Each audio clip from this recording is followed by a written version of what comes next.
Saudi ബാലൻ കൊല്ലപ്പെട്ട കേസിൽ കോഴിക്കോട് ഫറൂഖ് സ്വദേശി അബ്ദുൾ റഹീം കുറച്ചു കാലം കൂടി ഏതാണ്ട് ഒരു 1.5 വർഷം കൂടി മാത്രം ജയിലിൽ കഴിഞ്ഞാൽ മതി. ഇനി അങ്ങനെ വേണം നമ്മൾ കാണാൻ. കാരണം കഴിഞ്ഞ 19 വർഷത്തോളമായി സൗദി അറേബ്യയിൽ റിയാദിൽ ജയിലിൽ കഴിയുകയായിരുന്നു അബ്ദുൾ റഹീം.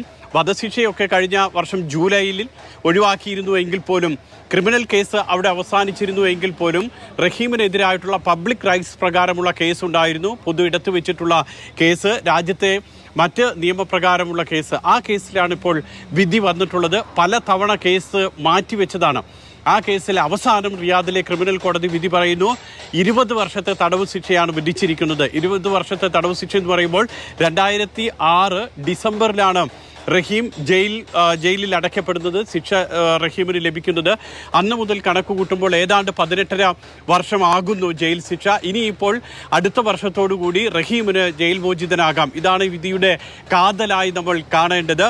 റഹീം നാട്ടിലേക്ക് തിരിച്ചു വരും. അടുത്ത വർഷം അവസാനത്തോടുകൂടി റഹീമിന് നാട്ടിലേക്ക് തിരിച്ചു വരാനാകും. എന്റെ കുട്ടിയെ കണ്ടാലല്ല എനിക്ക് സമാധാനം. ഞങ്ങൾക്ക് എന്റെ കുട്ടിയെ കണ്ടാൽ മതി.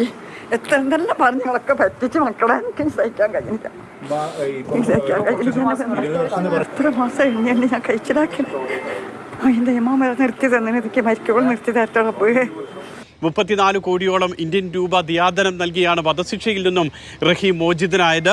മാത്രമല്ല, ഇന്ന് കേസ് പരിഗണിക്കുമ്പോൾ റഹീമിന്റെ അഭിഭാഷകൻ വീണ്ടും ഇത്രയും കാലം ശിക്ഷ അനുവദിച്ചതിനെ കുറിച്ചൊക്കെ പറഞ്ഞിരുന്നു. ഇപ്പോൾ റഹീമിന്റെ അഭിഭാഷകർ വ്യക്തമാക്കുന്നത്, നിയമസഹായ സമിതിയും വ്യക്തമാക്കുന്നത്, വിധിപ്പകർപ്പ് ലഭിച്ചതിന് ശേഷം അത് കൃത്യമായി പഠിച്ച് വീണ്ടും കോടതിയിൽ ഒരു അപ്പീൽ കൂടി നൽകാനുള്ള സാധ്യതയുണ്ടെങ്കിൽ അതുകൂടി പരിശോധിക്കുമെന്ന് പറയുന്നുണ്ട്. ഏതായാലും റഹീമിന് ഇത് വലിയ ആശ്വാസമാണ്. ജയിലിൽ കഴിയുന്നു, എത്ര നാളെന്നുള്ളത് ഇതുവരെ അറിയില്ലായിരുന്നു, എത്ര കാലം കഴിയേണ്ടി വരുമെന്ന് അറിയില്ലായിരുന്നു. ജീവൻ തിരിച്ചു കിട്ടി, ഇനിയിപ്പോൾ നാട്ടിലേക്ക് മടങ്ങാം. അതിന് ഏതാണ്ട് ഒരു തീരുമാനവുമായിരിക്കുന്നു.